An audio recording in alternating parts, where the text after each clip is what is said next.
Ó, vamos falar de renda variável, tá? Vamos falar de ações. Ações. Deixa eu pegar aqui meu apresentador. Então vamos falar de ações. Morena, e se eu disser para vocês que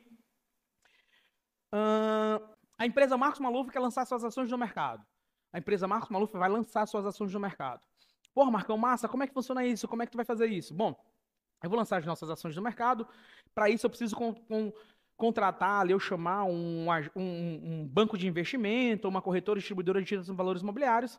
Ela vai vir, vai fazer toda uma estruturação na minha empresa, vai preparar toda a documentação, vai lá na CVM e vai dizer assim, ó, CVM, tá aqui o protocolo, nosso pedido para liberação da venda das ações da empresa Marcos Maluf na Bolsa de Valores. Feito isso, ela vai vir no mercado, de modo geral, e vai dizer assim, ó, Moreno, tá sabendo aí que tá saindo as ações da empresa do Marcão? Quer comprar quantas e quer pagar quanto? E tu, quer comprar quantas e quer pagar quanto? E tu, quer comprar quantas e quer pagar quanto? Então, ela vai fazer um levantamento no mercado da intenção de compra e venda das ações da empresa Marcos Maluf no mercado. E isso a gente vai chamar de book build. Book build nada mais é do que levantar a intenção de compra e venda de um determinado ativo no mercado. E isso é pergunta de prova, Moreno, por isso que eu estou te falando, tá? Então a prova pergunta para ti o que é book build. Levantar a intenção de compra e venda de um determinado ativo no mercado. E aí ela traz mais uma pergunta sobre esse mesmo assunto. A partir de qual momento pode ser feito um book build no caso de um IPO? IPO, esse IPO, né? IPO, é a oferta pública inicial, é a primeira vez que uma ação está sendo vendida. Então a prova vai te perguntar, a partir de qual momento pode ser feito um book build no caso de IPO de ações? E a resposta é que é a partir do protocolo realizado junto à CVM. A partir do protocolo realizado junto à CVM. Olha para a tela, circula aqui comigo, ó. Então, book build é a intenção de compra e venda de um determinado ativo, beleza? E ela pode ocorrer, pode ser feita no caso de IPO, após o protocolo realizado junto à CVM. São duas questões sobre o book build, tá? Uma perguntando o que nada mais é do que levantar a intenção de compra e venda sobre um determinado ativo no mercado, e a outra perguntando a partir de que momento ela pode acontecer no IPO, e a resposta é que é a partir do protocolo realizado junto à CVM. Só tem essas duas questões sobre book build, sobre esse assunto. Beleza.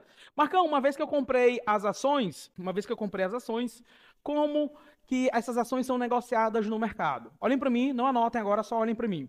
Primeiro, cambada, existe o que a gente chama de ações ordinárias. As ações ordinárias são aquelas que têm direito a voto na Assembleia de Acionistas. Existem as ações preferenciais. São aquelas ações que têm preferência no recebimento de dividendos. São chamadas ações preferenciais. Marcão, por que não tem um conceito aqui? Porque não tem pergunta na prova sobre isso. Eu estou só te contando. E existem as ações que a gente chama de unities.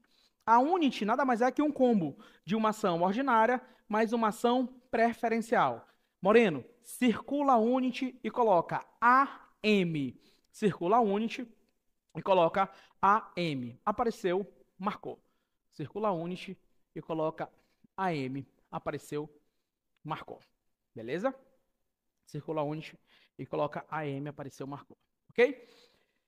Bom, dito isso, alguém diz assim, Marcão, porra, eu quero ter a oportunidade de investir em ações. Como é que eu ganho dinheiro quando eu invisto em ações? Olha só. A primeira coisa que você precisa saber é que você ganha dinheiro investindo em ações via, não só quando você compra uma ação por R$10 e ela chega a R$20. Não é só assim não, tá, Moreno? Você ganha dinheiro numa ação quando você recebe, por exemplo, dividendos. Marcão, e o que são dividendos? Dividendos é o pagamento da rentabilidade, do lucro da empresa para o acionista. Afinal de contas, se você comprou uma ação, você é dono da empresa. Então, você tem direito a receber os dividendos. E a grande vantagem dos dividendos é que eles são isentos de imposto de renda. Então, quando a gente recebe dividendos, a gente não paga imposto de renda. Pausa. Não tem nenhuma questão na tua prova perguntando sobre dividendos. Absolutamente nenhuma. Marcão, e por que tu falou de dividendos? Porque agora eu vou te falar de juros sobre capital próprio. O juros sobre capital próprio é uma remuneração que a ação tem também aos acionistas, tá? Não é obrigatória, mas pode acontecer, e ela se assemelha muito aos dividendos. A grande diferença é que os dividendos, eles são isentos de imposto de renda, enquanto o juros sobre capital próprio vai ocorrer a cobrança de imposto de renda. existem duas perguntas na tua prova, possíveis de vir na prova de vocês, sobre juros sobre capital próprio. E aí eu vou te dar uma dica matadora aqui, infalível, para você acertar as duas. Nessas duas perguntas de juros sobre capital próprio, eu só preciso que tu te lembre que o juros sobre capital próprio, ele se assemelha, o juros sobre capital próprio, ele se assemelha aos dividendos. Então, de novo, o juros sobre capital próprio se assemelha aos dividendos. Por que eu estou te falando isso? Porque nas duas questões possíveis de vir na tua prova sobre dividendo, a alternativa correta é aquela sobre juros sobre capital próprio, desculpa. As duas possíveis questões de vir na tua prova, onde o assunto é juros sobre capital próprio, a resposta correta das duas é onde tem a palavra dividendos. Peraí, Marcão, tu está dizendo que se eu lembrar que na questão que vier para mim na minha prova sobre o tema é juros sobre capital próprio, nas duas vai ter uma das alternativas, vai ter só uma das alternativas que vai conter a palavra dividendos. E se eu lembrar e marcar essa, eu acerto? Exatamente, Moreno. Pô, Marcão, e como é que tu consegue me dizer isso? Porque a gente conhece muito bem a estrutura da prova. Só confia no processo e vem. Beleza? Olha para a tela. Então, vai ser assim, ó. O juros sobre capital próprio é um lucro pago ao acionista, mas com a cobrança de R. Isso é o conceito. Show. Resposta da prova. Uma das questões. Atende às obrigações legais relativas ao pagamento de dividendos. E a outra questão, que tem também sobre juros sobre capital próprio, a resposta que você vai marcar é: pode ser considerada para o pagamento de dividendos. Mas o principal, é só tu lembrar, nas duas questões só vai ter uma alternativa com a palavra dividendos. É só tu marcar. Não precisa ser inteligente. Se meu filho for normal, já acerta. Já dá certo. Não precisa ser inteligente, basta ser normal, tá bom? Sabendo ler, a gente já consegue, sem esforço aqui, sem grandes esforços, tá bom? Vai ser muito tranquilo para vocês. Vamos para a próxima. Bonificação. Cambada, o que é bonificação? Bonificação é quando a empresa vira e diz assim, ó, vou dar novas ações para os acionistas já existentes. E aí ela vai fazer isso sem aumentar o patrimônio do acionista. Ela vai aumentar a quantidade de ações, mas vai diminuir a quantidade da ação, então ela não aumenta o patrimônio. E o principal, isso não tem custo nenhum para o acionista. Então vai ter uma pergunta da prova que vai dizer assim, ó, Marcão adquiriu ações da empresa WYZ. Ela está no período de bonificação. Isso quer dizer que Marcão terá direito a 2 pontos. Receber novas ações. Só isso que vocês vão marcar. Receber novas ações. Então ela vai te perguntar o que é bonificação, que é justamente isso. E o segundo, ela vai te perguntar o conceito geral de bonificação. E a resposta é: a distribuição gratuita de novas ações aos acionistas, sem a alteração do capital, mas com redução do valor patrimonial da ação. Então, o preço da ação diminui, tá? O preço da ação diminui e você recebe mais ações daquela empresa. Outra coisa que a prova pode cobrar sobre ações é o PL, é o preço dividido pelo lucro. Deixa eu jogar a tela branca, para a gente não ter problema aqui. Pronto, olha para cá. Vai ter uma questão dizendo assim, ó, Marcão, R$18 em uma ação. Opa, 18 animal, não é 19. R$18 em uma ação. Ok? E esta ação paga de dividendos R$2 por ano. Então aqui é o preço da ação, ó. Preço da ação. E aqui é o dividendos, que é o lucro da ação. Então, o PL, que é o preço dividido pelo lucro, vai ser de 18 dividido por 2, que vai dar 9. O que isso quer dizer? Quer dizer que em 9 anos, Marcão recebendo esse mesmo dividendo, Marcão tem todo o dinheiro dele de volta. Ah, Marcão, então o PL de uma ação, o preço pelo lucro de uma ação, é em quanto tempo eu vou ter todo o meu dinheiro de volta? Exatamente. O PL de uma ação é em quanto tempo eu vou ter todo o meu dinheiro de volta. Se eu estou dizendo para vocês que se a questão diz que o preço da ação é R$18 e que o lucro, os dividendos é de 2, 18 dividido por 2, 9. Ou seja, em 9 anos, se todo ano eu receber R$2 de dividendos, eu tenho todo o meu dinheiro de volta, tá? Todo o meu dinheiro de volta, beleza? Então, ele significa justamente isso. Então, a questão da prova vai dizer assim para vocês, uma ação que tem preço de R$18 e dividendos de 2, isso quer dizer que, a resposta lá, 9, que em 9 anos o investidor terá todo o seu dinheiro de volta. É justamente assim, tá? A questão da prova, 18 e 2. Em 9 anos ele vai ter o dinheiro dele de Volta. Vamos lá. Opa, vamos lá. Por fim, Home Broker. Home Broker, pessoal, por exemplo, vocês têm a Internet Bank do banco de vocês no celular. Vocês fazem Pix, transferência, empréstimo, faz tudo. O Home Broker é como se fosse o Internet Bank, só que da corretora. É através do Home Broker que a gente consegue dar ordem de compra e venda das ações ou dos títulos diretamente na bolsa. Então, eu preciso do Home Broker lá, seja de qual for a minha corretora, mas eu vou dar ordem de compra e venda das ações diretamente pelo Home Broker. Marcão, tem pergunta na prova sobre home Broker? Não tem, nenhuma. Eu estou falando muito mais para o nível de conhecimento, porque vocês podem se deparar com esse termo em um textozinho da prova lá, em uma questão qualquer. E aí, para isso não gerar confusão, não sei o que é Home Broker. Então, Home Broker é como se fosse o Internet Bank, só que da corretora, e é através dele que a gente dá ordem de compra e venda das ações, tá? Marcão, beleza. Comprei aqui as ações. Quero investir em ações. Como é que funciona a tributação? Tive lucro com ações. Como é que funciona isso? Ó, funciona assim. As ações, elas não seguem a tabela regressiva como a gente aprendeu mais cedo. Aquilo é do título de renda fixa. Aqui na renda variável funciona assim, ó. Operação normal e operação day trade. Operação normal e operação day trade, tá? Então, na operação normal é assim, ó. Comprei essa ação hoje, vendi amanhã. Operação normal. Comprei essa ação hoje, vendi semana que vem. Operação normal. Comprei essa ação hoje, vendi ano que vem, operação normal. Comprei essa ação hoje, vendi daqui a 100 anos, operação normal. Comprei essa ação hoje e vendi hoje mesmo, eu fiz day trade.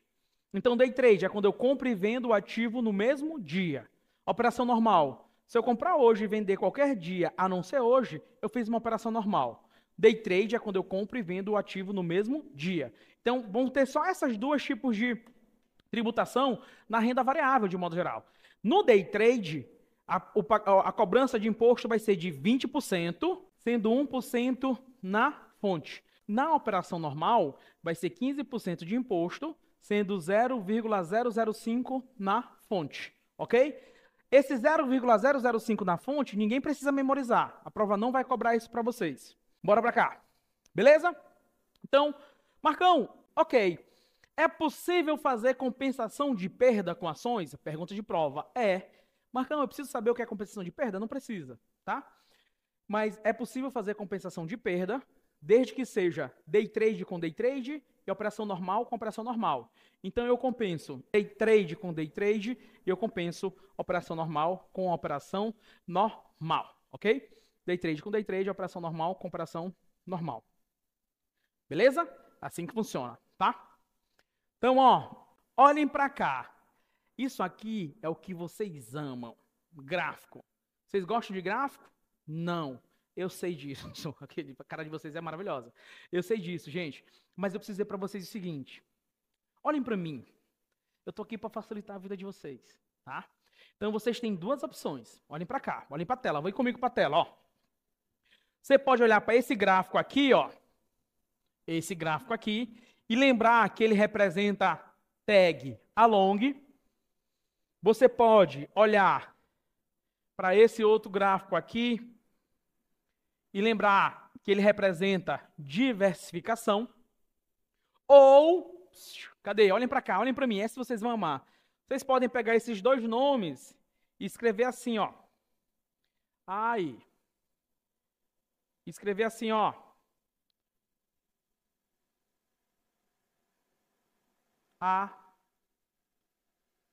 AM. Acabou. Apareceu diversificação nas alternativas, meu filho marca. Apareceu tag along, meu filho marca que vai estar correto, beleza? Apareceu diversificação, marca.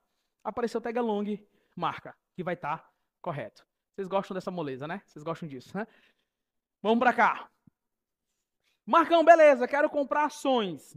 Como é que eu analiso a ação? Sabe se é um bom investimento ou não a ação que eu quero comprar? Aqui existem duas formas. Existe o que a gente chama de análise técnica, que é a gráfica, ou a fundamentalista. Análise gráfica, pessoal, basicamente a gente vai ver histórico de preço. Análise gráfica, basicamente a gente vai ver histórico de preço, tá? Então, qual foi o maior preço, qual foi o menor preço? Isso é análise técnica, onde a gente vai ver histórico de preço.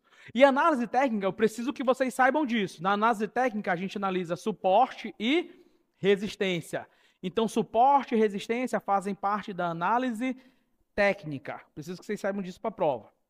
Então, análise técnica é quando eu olho o preço, maior preço, menor preço, e suporte e resistência faz parte da análise técnica. Preciso que vocês saibam disso. A análise fundamentalista, eu vou olhar toda a conjuntura do cenário, eu vou olhar todo um cenário, eu vou olhar de forma global, ok? Só que a análise fundamentalista, o que eu preciso que vocês lembrem? Ah, amarelo não, vou botar outra cor aqui. A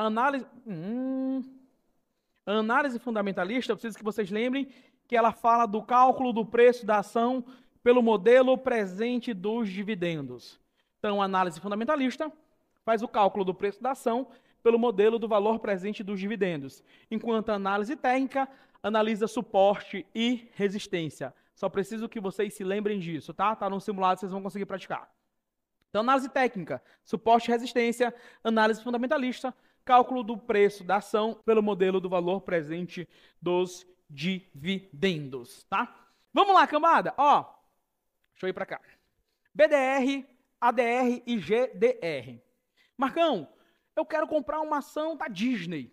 Ou eu quero comprar uma ação da Microsoft. Eu quero comprar uma ação da Google na Bolsa Brasileira. É possível? É sim. Você compra essas ações de empresas que não são brasileiras diretamente na Bolsa Brasileira via BDR. Então, BDR são ações de empresas não sediadas no Brasil, mas negociadas no Brasil. Ações de empresa não sediada no Brasil, mas negociadas no Brasil. Marcão, então uma ADR é a ação de uma empresa não negociada uma empresa não sediada nos Estados Unidos, mas negociada nos Estados Unidos, na Bolsa Americana. Isso. Uma ADR é a ação de uma empresa não sediada nos Estados Unidos, mas negociada lá. Por exemplo, as ações da Petrobras podem ser vendidas nos Estados Unidos. E lá elas são negociadas via ADR. A Nokia é da Finlândia. Ela pode ser negociada nos Estados Unidos. Então, lá ela vai ser negociada via ADR.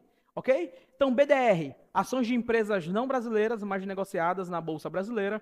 ADR, ações de empresas não americanas, mas negociadas na Bolsa Americana. Olhem para cá. E o principal que eu quero que vocês saibam. Numa BDR, o banco não é brasileiro. O banco que vai fazer todo o trâmite, tá? Numa ADR, o banco não é americano.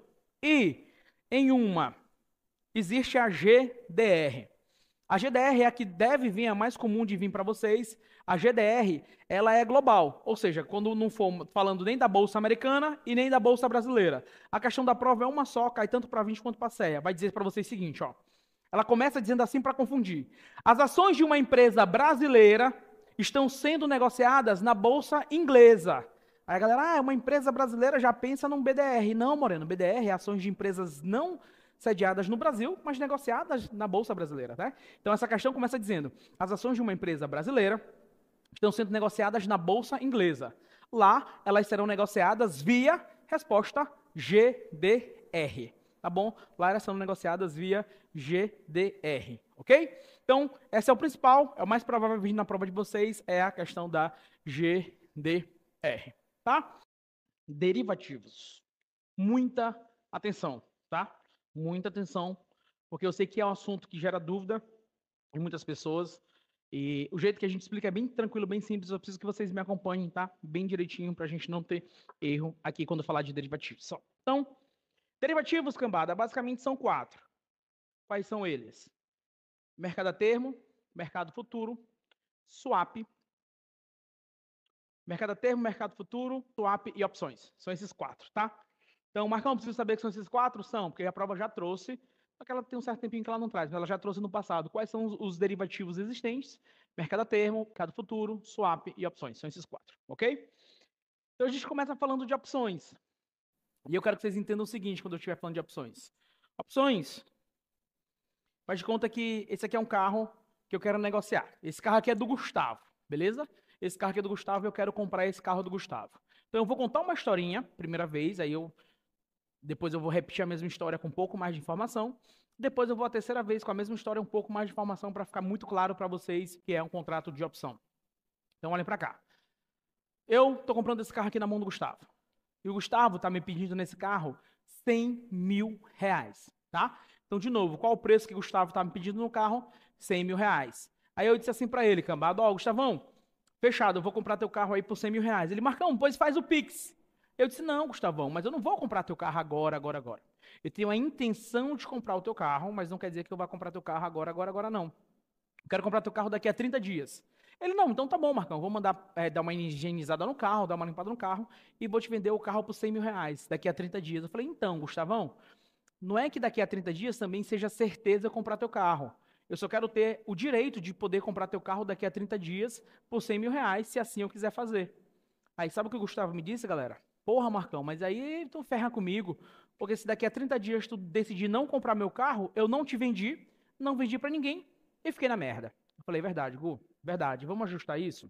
Faz o seguinte, Gustavo, para fazer sentido eu comprar esse carro na tua mão, por 100 mil reais daqui a 30 dias, prepara aí um contrato. E esse contrato, Gustavo, eu vou te pagar 1.000 reais por esse contrato. Vou pagar 1.000 reais para o Gustavo por esse contrato. E esse contrato que o Gustavo está me vendendo, ele me dá o direito de comprar o carro do Gustavo por 100 mil reais daqui a 30 dias. Aí o Gustavo disse assim para mim, Marcão, então beleza, daqui a 30 dias tu vai me pagar 1.000 reais agora e daqui a 30 dias tu vai me dar mais os 99? Eu falei, não, Gustavo, esses 1.000 reais que eu estou te dando agora por esse contrato é teu, vai pro teu bolso. Daqui a 30 dias, se eu decidir comprar o teu carro, eu te dou mais 100 mil. Mas se daqui a 30 dias eu decidir não comprar o teu carro, tá tudo bem, tu já tem 1.000 reais aí no bolso que é teu e a gente segue a vida. Fechado? Ele, beleza, Marcão, fechado. Eu vou de novo a mesma história com um pouco mais de informação agora, tá? Então vamos lá. Cambada, eu quero comprar esse carro aqui do Gustavo. Esse carro dele custa 100 mil reais hoje no mercado. E eu disse, Gustavão, vou comprar teu carro, vou te pagar 100 mil. Ele, porra, faz o Pix, Marcão. Eu falei, então, Gustavo, mas eu não vou comprar agora. Eu quero comprar teu carro daqui a 30 dias. Aí o Gustavão disse assim pra mim, então eu vou higienizar o carro, Marcão, dar uma polida aqui, dar uma geral no carro, e daqui a 30 dias eu te entrego. Eu falei, então, Gustavo, não é certeza eu comprar teu carro daqui a 30 dias. Eu só quero ter o direito de comprar teu carro. Se eu quiser, daqui a 30 dias eu consigo comprar teu carro por 100 mil reais. Aí o Gustavo me falou assim, ó, Marcão, porra, aí é sacanagem, porque eu não vou vender o carro pra ninguém, eu vou te esperar daqui a 30 dias, e daqui a 30 dias tu decide não comprar meu carro, e aí eu, porra, fiquei a ver navios aqui, não aconteceu nada. Eu falei, é verdade, Gustavo. Então vamos fazer o seguinte, para ser justo para nós dois? Prepara um contrato aí, e esse contrato a gente vai chamar de opção de compra. Esse contrato, Gustavo, eu vou te pagar por ele 1.000 reais. Então eu vou te pagar 1.000 reais por esse contrato, e esse contrato, Gustavo, me dá o direito de comprar o teu carro daqui a 30 dias, pagando 100 mil reais no teu carro. Aí o Gustavo disse assim, então tu vai me pagar 1.000 reais agora, e quando tu decidir comprar meu carro, tu vai me pagar mais de 99 mil? Eu falei, não, Gustavo, 1.000 reais eu estou te pagando pelo contrato, pela opção de compra, pelo direito que tu está me vendendo de comprar o teu carro daqui a 30 dias por 100 mil reais. E uma vez decidido comprar teu carro daqui a 30 dias, daqui a 30 dias eu decido. Se eu compro ele por 100 mil reais, se eu comprar, eu vou pagar 100 mil reais nele. Mas se eu não quiser comprar, eu também não vou pagar mais nada, tu já tem 1.000 reais que eu te paguei pelo contrato, esses 1.000 reais estão no teu bolso e são teus. Ele, tá, entendi. Pessoal, até aqui tá claro? Sim ou não? Show. Esse contrato, olhem para a tela, tá? Vou botar a tela branca aqui para a gente poder riscar.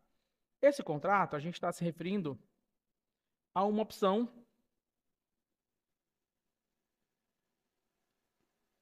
de compra. Esse contrato é uma opção de compra. E toda opção, pessoal, ela tem um titular e ela tem um lançador. O titular é quem tem o direito. E o lançador é quem tem a obrigação. No contrato que a gente falou, quem tem o direito é Marcão. Marcão, por que que tu que tem o direito? Porque que eu que sou o titular. Fui eu que paguei o valor do prêmio. Qual foi o valor do prêmio? 1.000 reais que eu paguei já pro Gustavo. E Gustavo, ele é o lançador. Por quê? Porque ele me vendeu um direito, tá? Então, de novo, repitam comigo. O titular tem o direito. Repitam. O titular tem o direito. Mais uma vez, o titular tem o direito. Terceira vez, o titular tem o direito. O lançador tem a obrigação. Repitam, o lançador tem a obrigação. Terceira vez, o lançador tem a obrigação. Vocês estão certos. O titular tem um direito, cambada, e o lançador tem uma obrigação. Sempre, Marcão, sempre. Em qualquer opção vai ter o titular e o lançador. O titular tem o direito e o lançador tem a obrigação. Para a gente não errar nunca, vocês precisam saber que o titular tem o direito e que o lançador tem a obrigação. E vocês precisam saber que toda questão de opção, todas as questões de opção, toda, sem exceção, a gente começa a análise sempre pelo titular. Todas as questões de opções, a gente vai começar a análise sempre pelo titular, tá? Todas as questões de opções, a gente vai começar a análise sempre pelo titular. Sempre pelo titular, sempre pelo titular. Ok? Então funciona assim, ó. Olhem para cá. Como a gente já falou, o titular tem o direito e o lançador tem a obrigação. Marcão, o titular tem o direito de quê? Vocês podem anotar. O titular tem o direito da própria opção. Anotem isso, tá? O titular tem o direito da própria opção. O titular tem o direito da própria opção. O titular tem o direito da própria opção. Beleza. Essa opção que a gente está falando é uma opção de compra. E se vocês acabaram de dizer para mim que o titular tem o direito da própria opção, nessa opção aqui o titular tem o direito de comprar. Nesse exemplo que a gente está dando, o titular tem o direito de comprar. E se o titular tem o direito de comprar, o lançador é a ponta contrária. Então o lançador tem a obrigação de vender. Essa é a primeira coisa que eu quero que vocês saibam, tá? Então, de novo, toda opção tem um titular e tem um lançador. O titular tem o direito. O lançador tem sempre a obrigação. O titular tem sempre o direito. O lançador tem sempre a obrigação. Toda questão de opção, a gente sempre vai começar a análise pelo titular. O titular tem o direito. O direito de quê, Marcão? O direito da própria opção, Moreno. Nesse exemplo que a gente está dando, é uma opção de compra. Então, o titular tem o direito de comprar. Se o titular tem o direito de comprar, o lançador é a ponta contrária. Então, ele tem a obrigação de vender. O titular tem o direito de comprar, e o lançador tem a obrigação de vender. Olhem para cá. Então, nesse exemplo, o titular tem o direito de comprar, que é o correto, né? E quem é o titular? Marcão.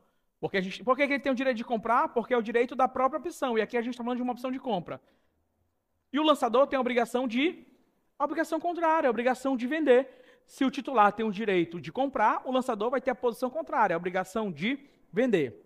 Agora, olhem para a tela, esqueçam rapidamente que a gente está falando aqui do Gustavo e do Marcão. E agora eu vou trocar essa opção, não é mais uma opção de compra. A partir de agora, ela vai ser uma opção de venda. Então vamos comigo. O titular tem o direito, agora é uma opção de venda. O titular tem o direito. O direito de quê? Da própria opção. Como é uma opção de venda, agora o titular vai ter o direito, agora é uma opção de venda. O titular vai ter o direito de vender.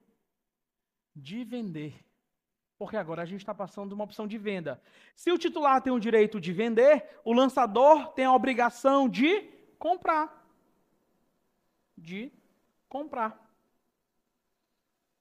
Por isso, para a gente não errar nunca, eu preciso que vocês se atentem e memorizem isso, tá? O titular sempre tem o direito, o lançador sempre tem a obrigação.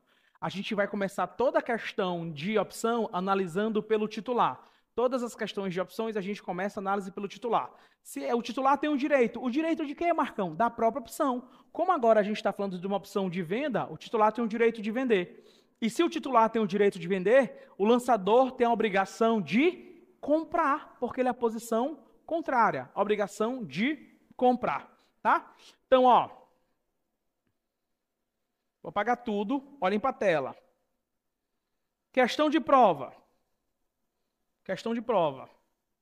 O lançador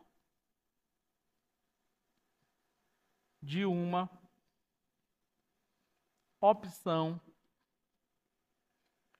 de compra terá 2 pontos.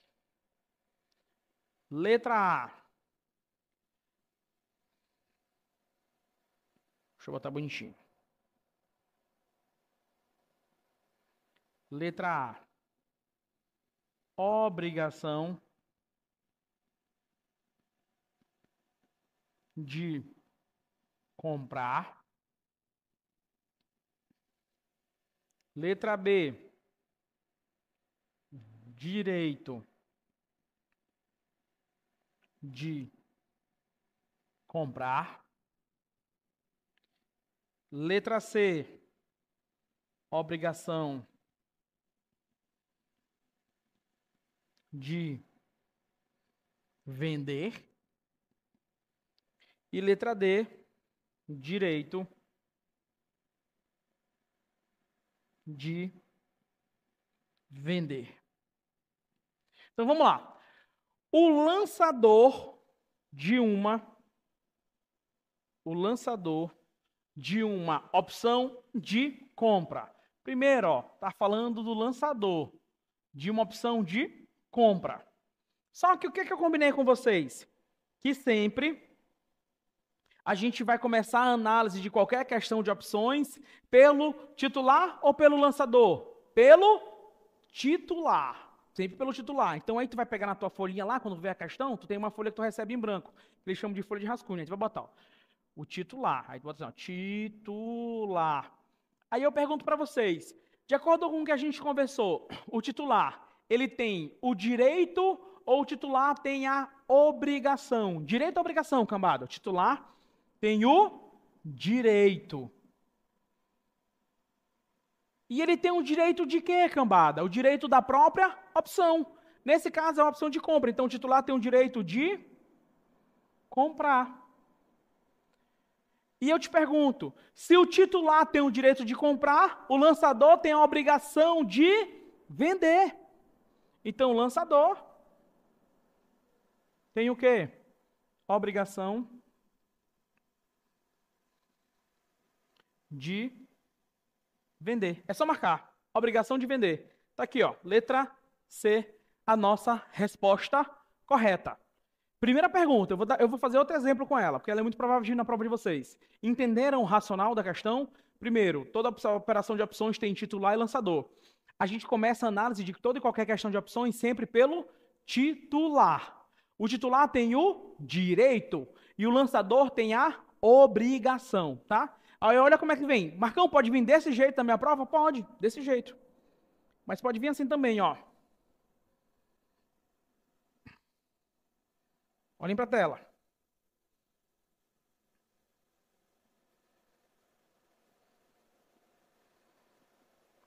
O lançador de uma opção de, ó, venda.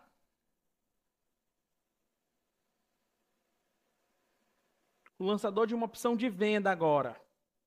Eita, Marcão, como é que a gente vai fazer? Simples. Toda questão de opções, a gente começa a análise pelo titular. E o titular sempre tem o direito. O direito de quê, Marcão? Da própria opção. Agora é uma opção de venda. Então, o titular tem o direito de vender.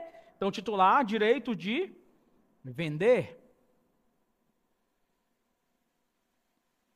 Camada, se o titular tem o direito de vender, o lançador tem a obrigação de quê? Obrigação de comprar. Não é a ponta contrária? Comprar. Então, o lançador de uma opção de venda terá obrigação de comprar. Cadê? Letra A, nossa resposta correta agora. Obrigação de comprar. Seria letra A, nossa resposta correta. Marcão, mas ele pode não te pedir o lançador. Vamos por mais um exemplo. Vambora, cambada. Mais um exemplo. Ele pode não te pedir o lançador, concordo. Ele pode pedir o quê? O titular. Aí, ó, vai vir assim, ó. O titular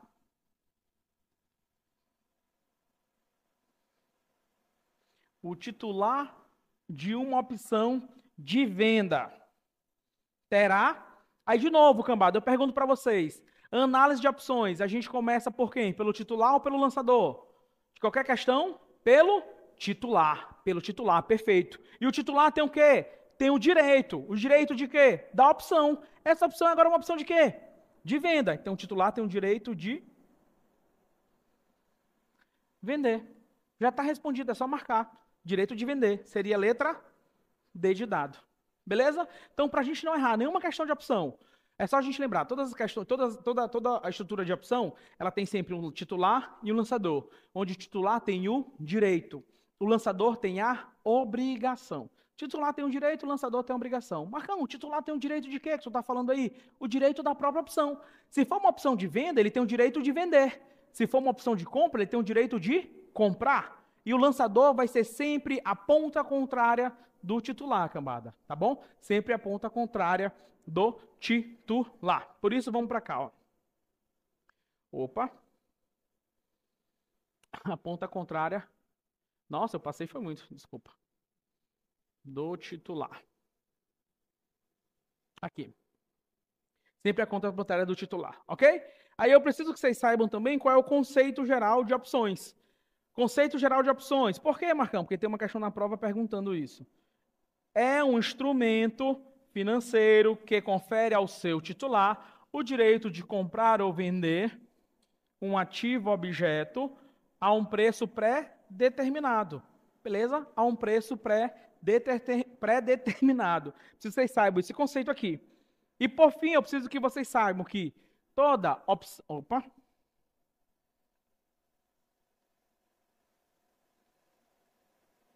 Toda opção de compra é chamada de call. E toda opção de venda é chamada de put. Toda opção de compra é chamada de call e toda opção de venda é chamada de put, tá?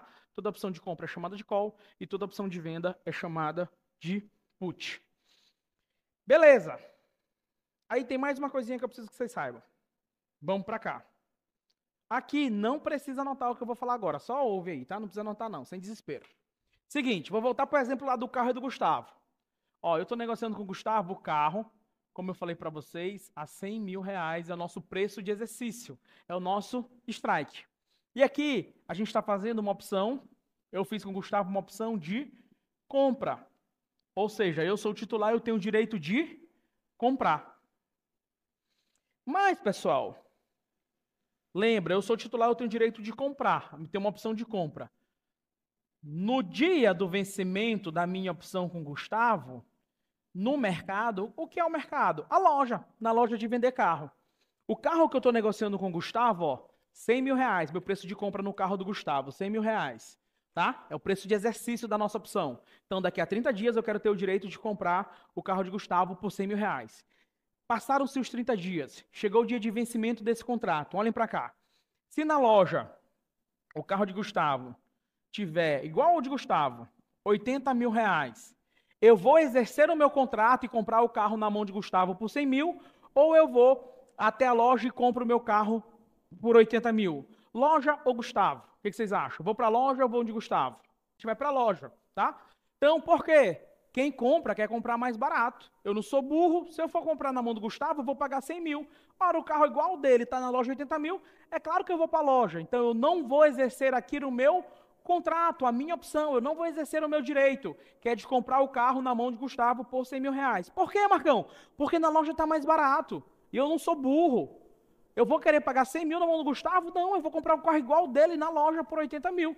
Por isso, não faz sentido eu exercer o meu contrato.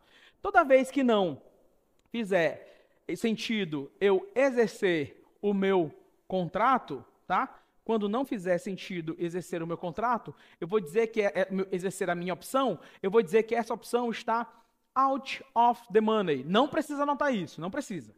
Out of the money quer dizer o quê? Essa opção está fora do dinheiro, não faz sentido exercer, não faz sentido exercer o meu contrato. Tá out of the money, tá? Mas, cambada, olhem para a tela. E se eu dissesse para vocês que na verdade não, no dia do vencimento, o carro na loja estava 120 mil. Então agora, ou eu exerço o meu contrato e pago 100 mil pelo carro na mão do Gustavo, ou eu compro o carro na loja por 120 mil reais. E agora, eu vou exercer o meu contrato com o Gustavo e pagar 100 mil no carro, ou eu vou para a loja pagar 120 mil? 1 para Gustavo e 2 para a loja. Respondam para mim. Perfeito, cambada. Perfeito, exatamente isso. 1, eu vou exercer o meu contrato, eu vou comprar com o Gustavo. Por quê? Porque agora está na loja, está 120 mil. Então agora faz sentido eu exercer o meu contrato, exercer a minha opção e comprar o carro na mão de Gustavo por 100 mil reais, porque na loja está mais caro. E toda vez que fizer sentido eu exercer a minha opção, eu vou dizer que essa opção está in the money, está dentro do dinheiro, ou seja, faz sentido exercer essa opção. Também não precisa anotar isso, tá? Não precisa anotar. Agora olhem para a tela, faz de conta que eu me enganei de novo, pessoal. Na verdade, o carro na loja está 100 mil reais. Então agora, ou eu compro o carro por 100 mil reais na mão do Gustavo, ou eu pego o carro na loja e pago 100 mil reais. E agora, Gustavo ou loja? Tanto faz. Nas duas opções eu vou ter que desembolsar 100 mil reais. Então agora, tanto faz. Então, como agora tanto faz, a gente vai dizer que essa opção ela está at the money. Tanto faz. At the money, tá? Por quê? Porque agora tanto faz. A gente vai dizer que ela está at the money. Então, como ela tanto faz, at the money, é o preço de exercício é igual ao preço do ativo objeto no mercado, na loja. Tanto faz. Beleza? Tanto faz. Ok? Então tá. Beleza. Vamos falar agora de mercado a termo e mercado futuro. Primeira coisa, para a gente já começar se saindo bem. Lembrem-se que o futuro é sempre melhor. O mercado futuro é sempre melhor. O futuro é sempre melhor. Lembrem-se disso, tá? Isso vai ajudar a gente na hora de responder as questões. Por que você está falando isso, Marcão? Porque a prova ela vai comparar sempre o mercado a termo com o mercado futuro. Então, eu quero que você saiba desde já que o mercado a termo possui contrato, não possui contrato padronizado, enquanto o mercado futuro possui contrato padronizado. O mercado a termo não possui ajuste diário, enquanto que o mercado futuro possui ajuste diário. O mercado a termo possui risco de contraparte. Vou já explicar melhor, tá? Enquanto que o mercado futuro, o risco de contraparte é da própria bolsa. O mercado a termo não possui margem de garantia, enquanto que o mercado futuro possui margem de garantia. Marcão, se eu souber só as características de um e as características de outro, eu já respondo na prova? Já respondi as questões da prova. Se tu souber as características do mercado futuro e as características do mercado a termo, tu já responde confortavelmente na prova. E eu preciso que você se lembre, o mercado futuro é sempre melhor, tá? O mercado futuro é sempre melhor. Mas para que você possa entender, eu preciso te falar uma coisa seguinte, ó. Opa, deixa eu voltar aqui. Tela branca.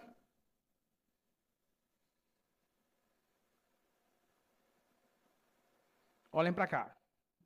Seguinte, para que vocês entendam, nessas operações, cambada, vai ser sempre um comprado versus um vendido. E eu preciso que desde já vocês se acostumem com essa nomenclatura. Comprado é quem aposta na alta e vendido é quem aposta na queda. Por exemplo, faz de conta que esse celular aqui custa 10 mil reais. Se eu estou comprado, eu acho que o preço dele vai subir. Vai para 10.500, vai para 11 mil, 12 mil, 13 mil. Porque eu acho que o preço vai subir. Comprado está apostando que o preço vai subir. O vendido está apostando que o preço vai cair. Então, se eu estou vendido, eu vou achar assim, esse preço aí vai para 9.500, 9 mil, 8 mil, 7 mil. Porque eu estou apostando na queda. Então, de novo, o comprado aposta que o preço vai subir. O preço vai subir, eu estou comprado. E o vendido aposta que o preço vai cair, eu estou vendido. Nessas operações, sempre vai ser um comprado versus um vendido. Peraí, Marcão, tu está me dizendo que sempre vai ser alguém apostando que o preço vai subir contra alguém apostando que o preço vai cair? Exatamente. É sempre um comprado versus um vendido. Vem comigo, ó. Funciona assim, ó. Comprado.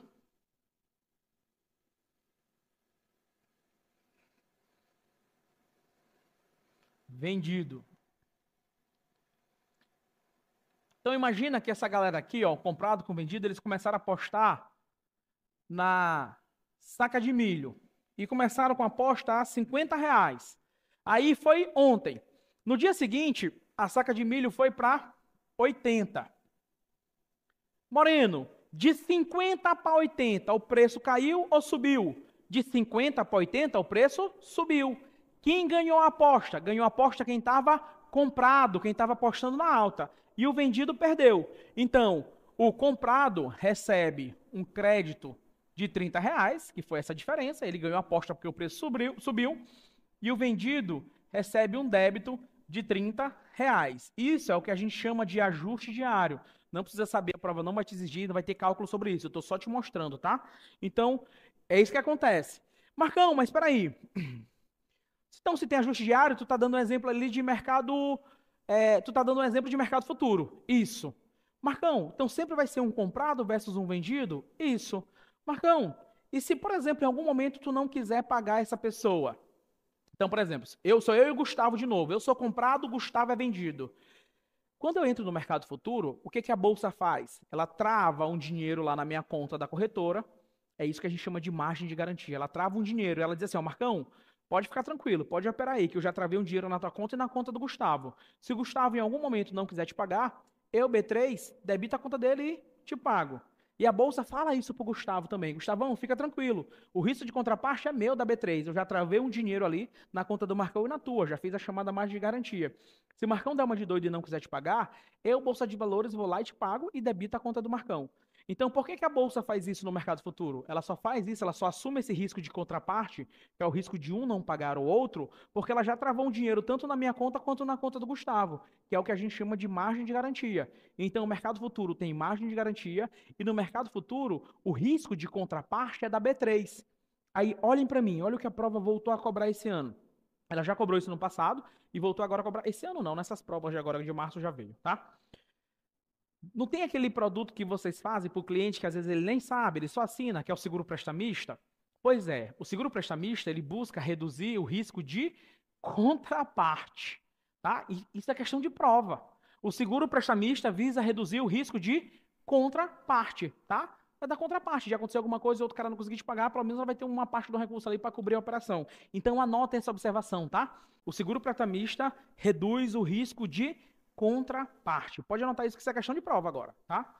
Já foi no passado, sumiu e agora voltou de novo. O seguro prestamista reduz o risco de contraparte.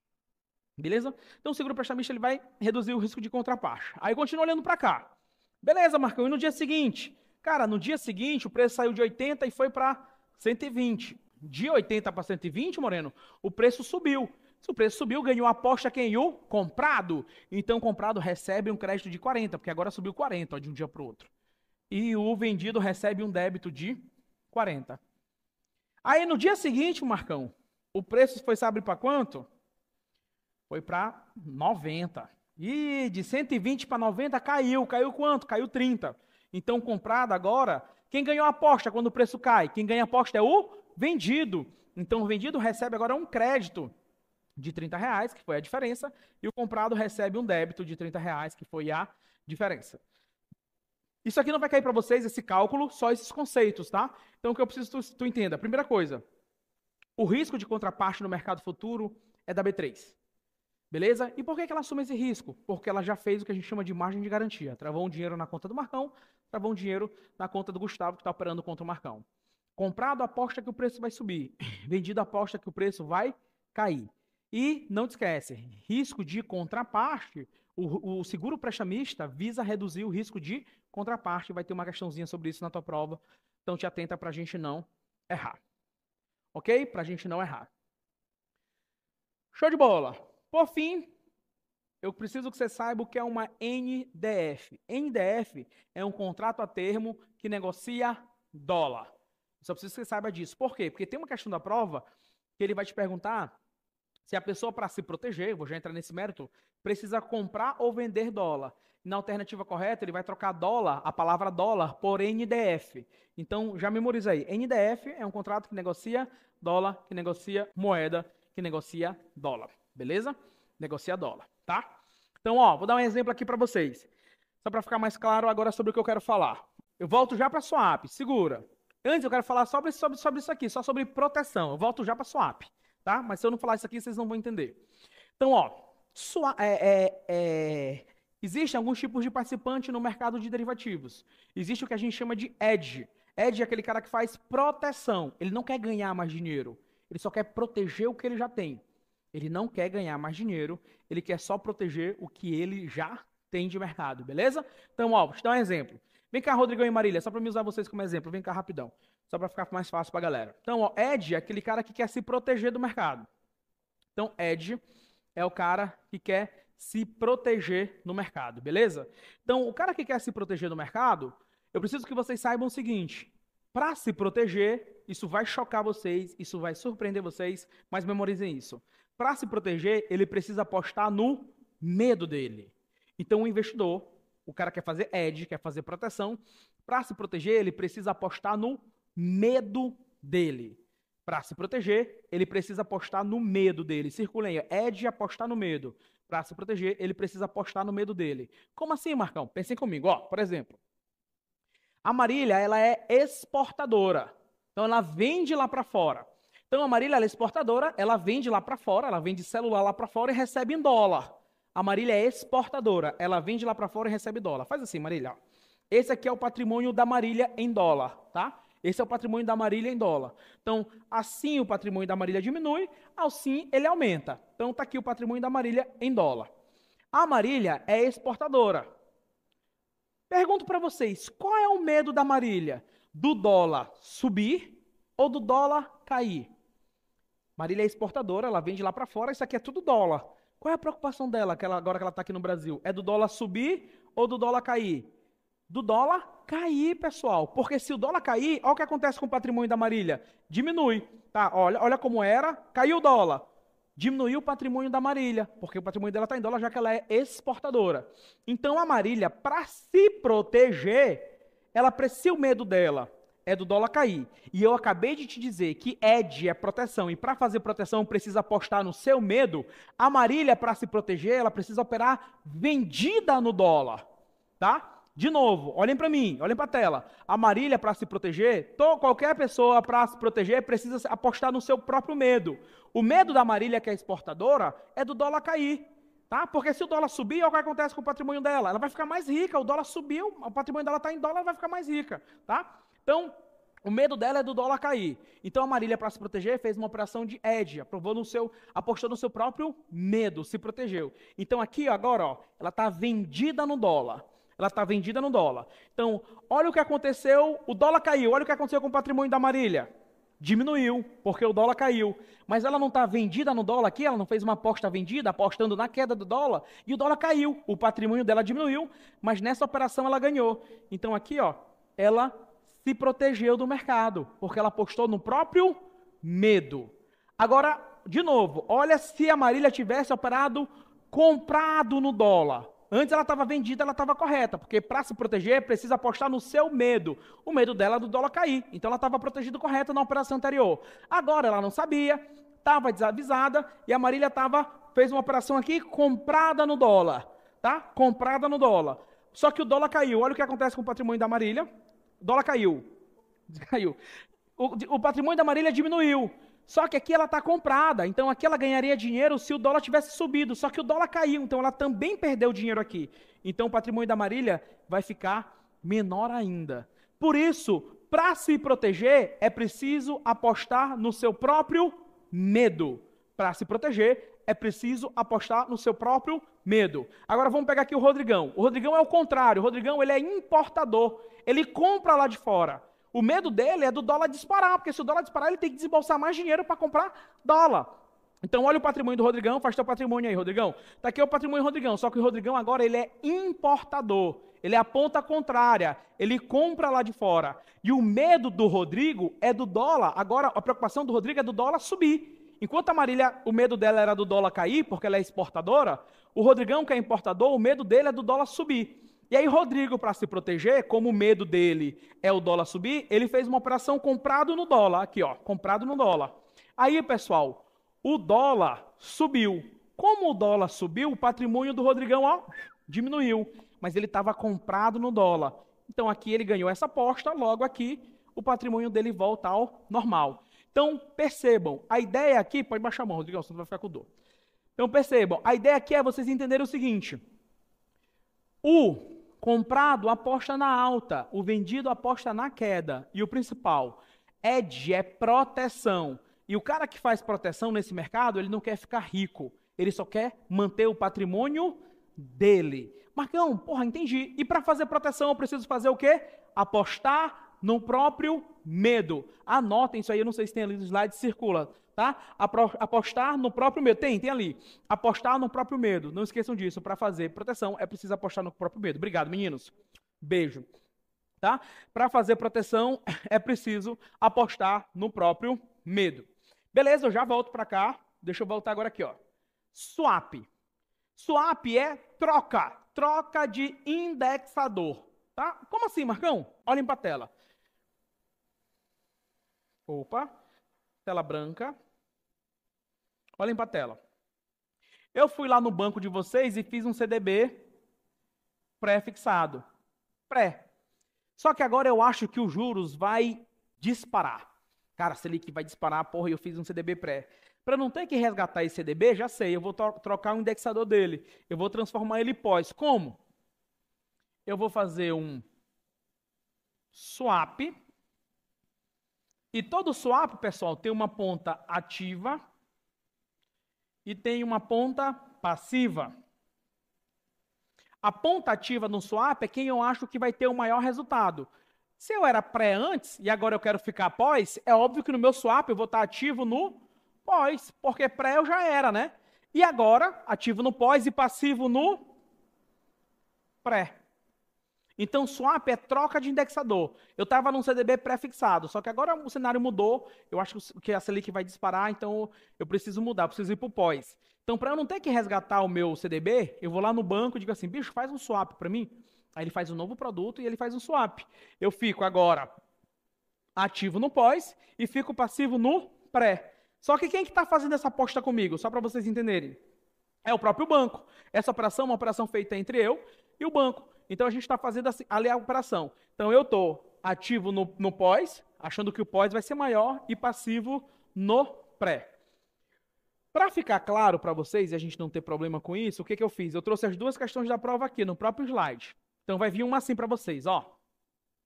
Ao contratar um swap de dólar versus percentual do DI, dólar versus pós-fixado, visando a uma operação de hedge, proteção, um importador assumirá uma posição. Cara, se ele é importador, pessoal, ele compra lá de fora. Qual o medo dele? O medo desse cara é do dólar subir. Então, para se proteger, porque ela falou que quer fazer hedge, para se proteger eu não preciso apostar no meu medo, então eu tenho que ficar ativo no dólar. Ativo no dólar, porque se o dólar subir, eu ganho nessa operação. Então, resposta, ele vai ficar a posição ativa em dólar e passiva em taxa de juros. Essa é a primeira questão da prova. A segunda, são as duas questões sobre esse assunto. Tá?